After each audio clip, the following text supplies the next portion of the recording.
Meus queridos irmãos, muita paz, que Jesus, nosso mestre e amigo, abençoe-nos a todos nós.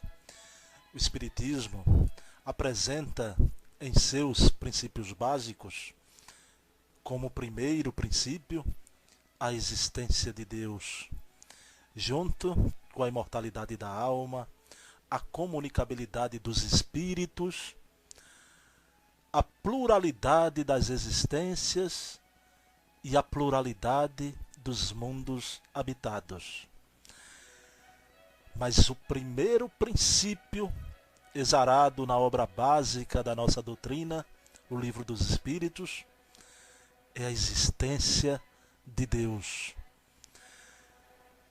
No nosso estágio evolutivo, não podemos defini-lo, mas pelos seus atributos podemos nos aproximar um pouco do entendimento da natureza divina.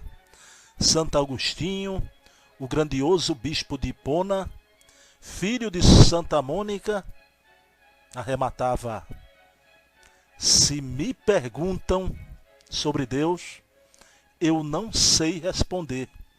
Se não me perguntam, eu sei, demonstrando com isto que Deus no nosso estágio é muito mais para ser sentido do que para ser inteligido.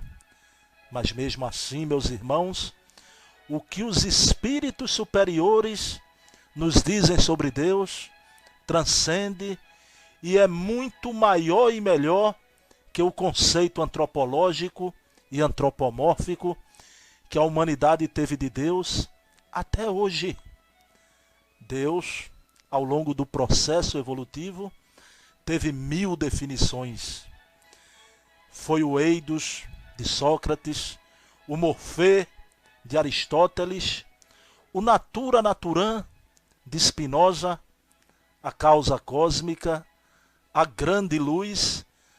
Mas tudo isso, meus irmãos, não são definições, mas sim tentativas de definições. O grande filósofo brasileiro, Huberto Roden, na sua obra Deus, com muita sabedoria afirma: Deus é o grande anônimo de 1000 nomes, é a realidade indefinível. O príncipe Siddhartha Gautama, o Buda, dizia: somente o infinito, o espaço e Deus podem explicar Deus, o espaço e o infinito. A crença nele, meus irmãos, é universal. Os selvagens, embora ignorantes, adoravam Tupã, o rei do raio e do trovão. Os atlantes, astecas e egípcios adoravam o sol como centro criador da vida física. Os judeus louvavam Jeová, um Deus guerreiro ainda, que protegia a raça eleita. Os católicos, falo os mais remanescentes evidentemente, louvam um velhinho de barbas brancas que mora nos céus. Os espíritos têm Deus na definição antológica do Livro dos Espíritos, quando eles quebram paradigma e lançam o paradigma novo de Deus para a humanidade, quando eles assim definem na pergunta genialíssima do genial codificador: que é Deus?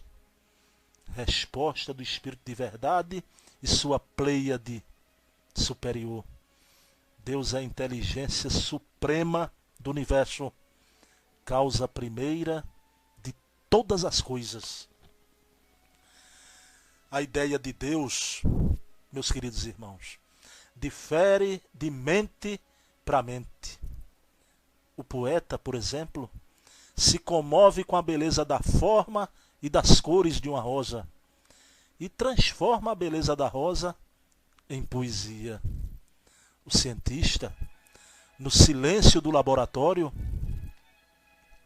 também se comove como poeta ao descobrir a sabedoria oculta que combina átomos e moléculas na intimidade de uma simples florzinha. O poeta, meus irmãos, se comove pela beleza exterior da rosa. Já o cientista, meus irmãos, emociona-se pelo cientificismo interior da rosa. Mas cada qual, na sua forma mental, estão caminhando ao encontro de Deus. Em O Livro dos Espíritos, Allan Kardec nos traz os atributos de Deus, porque se não podemos, na sua inteireza, defini-lo, podemos ao menos conhecer os seus atributos, partindo do pressuposto que as virtudes humanas Deus possui ao infinito. Esses atributos, então, seguem na seguinte ordem: Deus é eterno, não teve começo, nem terá fim. Se tivesse começo, teria sido criado por um ser anterior e já não seria mais Deus. Segundo atributo, Deus é imutável. Se estivesse sujeito às mudanças, as leis que regem o universo não teriam nenhuma estabilidade. Terceiro atributo, Deus é imaterial. A sua natureza difere de tudo que chamamos de matéria, porque senão estaria sujeito às transformações da matéria. Paulo de Tarso, esse gigante de sabedoria, vaso escolhido por Deus, assim afirma: nele, em Deus, somos, existimos e nos movemos. O quarto princípio, Deus é único. Se houvesse vários deuses, não haveria unidade de vistas nem ordenamento no universo. O diabo, meus irmãos, não é para ser encarado objetivamente, mas sim subjetivamente. O diabo, se existir fora, seria a soma das nossas maldades. Os demônios são apenas nossos irmãos, os espíritos inferiores na escalonada evolutiva. Nem menino de ginásio acredita naquele diabo no inferno com seus caldeirões. Seria necessário criar um inferno mais moderno, com raio laser, com a alta tecnologia. O quinto princípio, Deus é todo-poderoso, é arquipotente. Se não tivesse o soberano poder, haveria algo tão poderoso, então seriam dos deuses. Deus estabeleceu as suas leis. Enfrentá-lo não é mole. Deus não se deixa escarnecer. Aquilo que o homem plantar, ele mesmo terá que colher. O sexto e último atributo, meus irmãos, é que Deus é soberanamente justo e bom. Mas para entendermos essa soberania da justiça e da bondade de Deus, só mesmo com a reencarnação. Porque vemos tantos aleijados, estropiados, deformados. Jean-Jacques Rousseau, o grande pensador da nossa França querida, dizia: o homem é bom, a sociedade o corrompe. Mas infelizmente aqui não poderemos concordar com Jean-Jacques Rousseau, porque o homem não é bom e a sociedade o corrompe. O homem traz os vórtices negativos das vidas passadas. Outro grande pensador da universalidade, Ortega y Gasset, assim afirmava: o homem é ele e suas circunstâncias. Novamente, infelizmente aqui, não podemos concordar com Ortega y Gasset, pois o homem não é ele e suas circunstâncias, o homem é ele e suas reencarnações. O Espiritismo, meus irmãos, trazendo a imortalidade da alma e a reencarnação, apresenta uma estrutura de ciência, filosofia e religião. É religião no sentido grego da palavra do religare, religar a criatura ao Criador. E a comunhão, a comunicação da criatura com o Criador se dá através da prece, da oração. A palavra orar, meus amigos, vem do latim os oris, que significa boca. Então orar é abrir a boca da alma e conversar com Deus. Como diz o nosso querido Hermógenes, professor de yoga, nos momentos de maior felicidade da sua vida, lembre-se de Deus. Hermógenes quer dizer que abramos a boca da alma e agradeçamos a Deus por aquele momento. Mas o grande mestre da yoga conclui: nos momentos de infelicidade também, lembre-se de Deus e agradeça. Ou seja, o que quis dizer Hermógenes, que no momento de tristeza, de decepção, devemos também, os ores, abrir a boca da alma e agradecer a Deus. Jesus narra a parábola do rico que ficou pobre e disse a Deus: ó Senhor, tu me deste, tu me tiraste. Eis aqui o teu servo, faze de mim o que te aprouver. Um sacerdote budista sentiu-se frio e se acolheu com a capa. Foi roubado. Olhou a lua resplandecente e orou a Deus: ó meu Deus, ainda bem que não roubou-me a lua. Então, meus amigos, quando alguém nos roubar a carteira, digamos: que bom, ainda bem, meu Deus, que não roubou-me a vida. Então devemos sempre orar a Deus para louvar, pedir e agradecer. Porque Deus é a inteligência suprema do universo. Não está distante. Deus está no mais profundo recôndito do nosso ser. Deus está mais perto de nós do que a nossa própria pele. Segundo Mahatma Gandhi, esse gigante da paz, com a sua ahimsa, não violência, e a satyagraha, o apego à verdade, Gandhi traz a sua magistral definição de oração. E me permitam dizer, meus irmãos, eu, Bruno, até hoje não conheço uma definição mais bela sobre oração.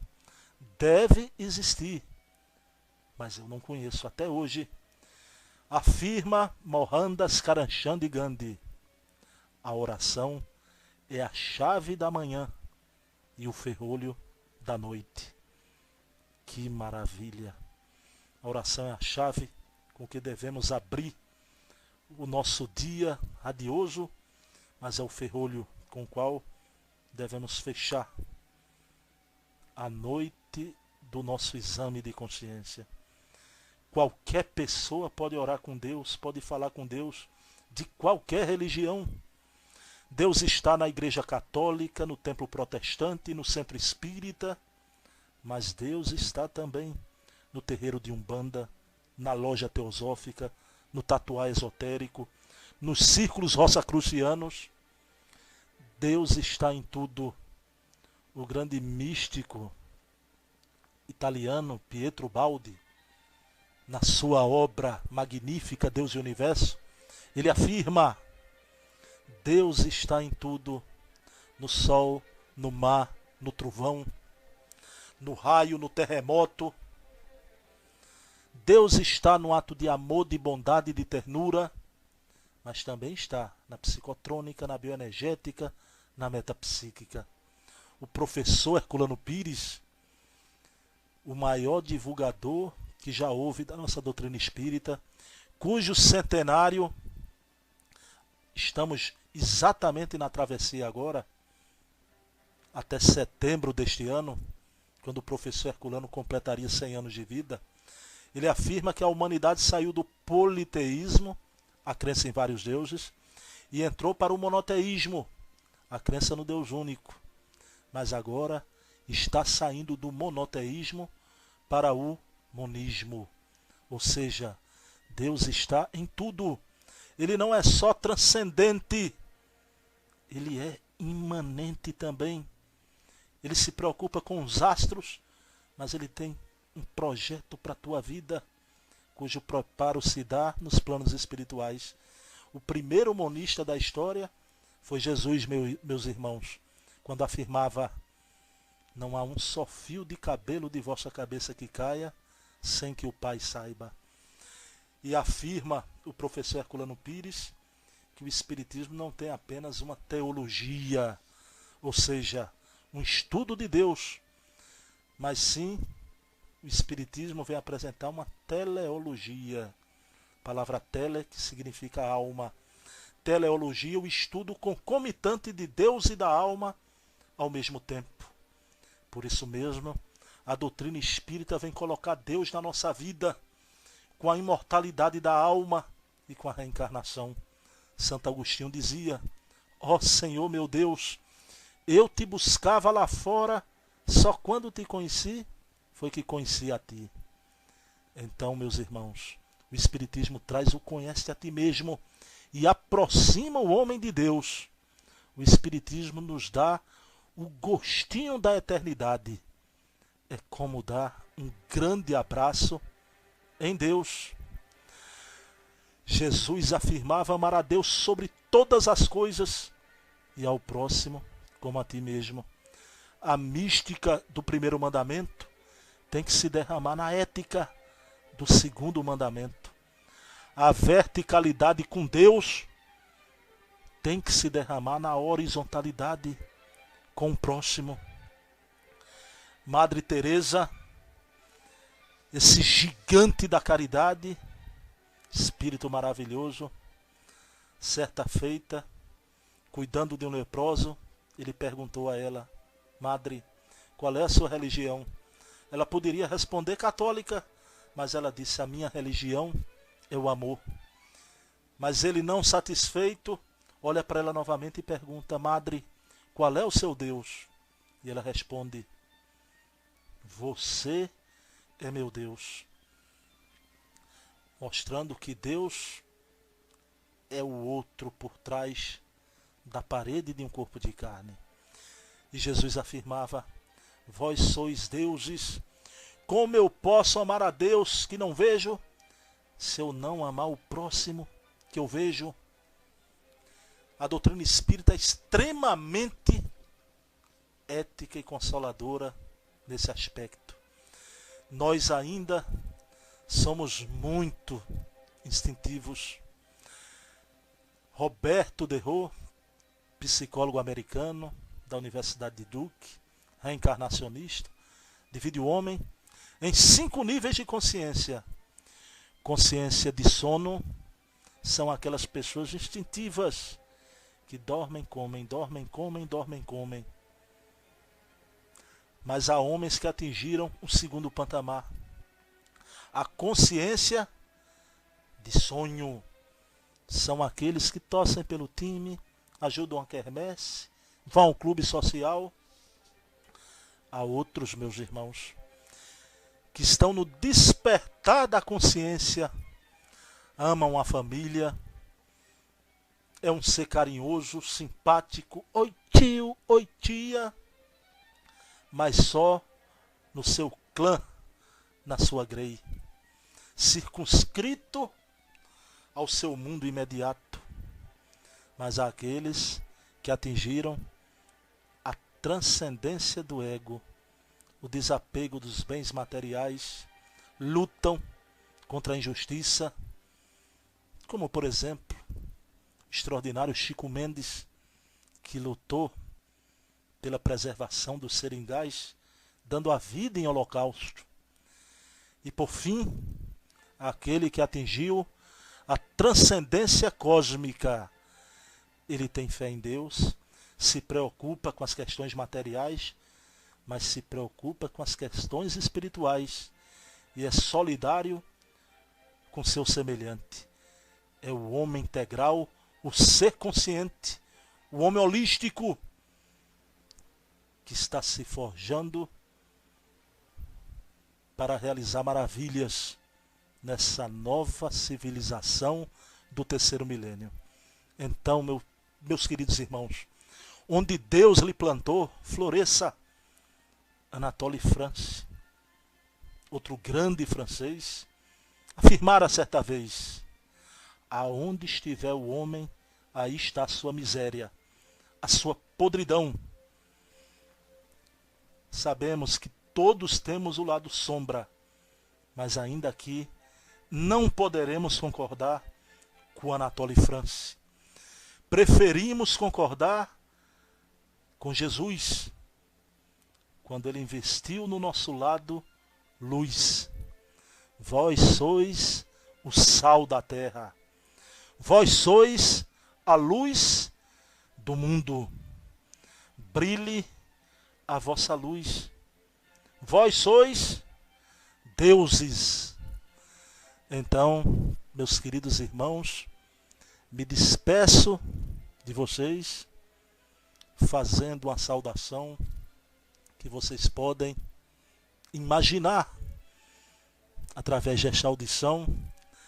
Namastê. O Deus que está em mim saúda o Deus que está em vocês. Então, muita paz, que Jesus amanheça em nossos corações. Um beijo na alma.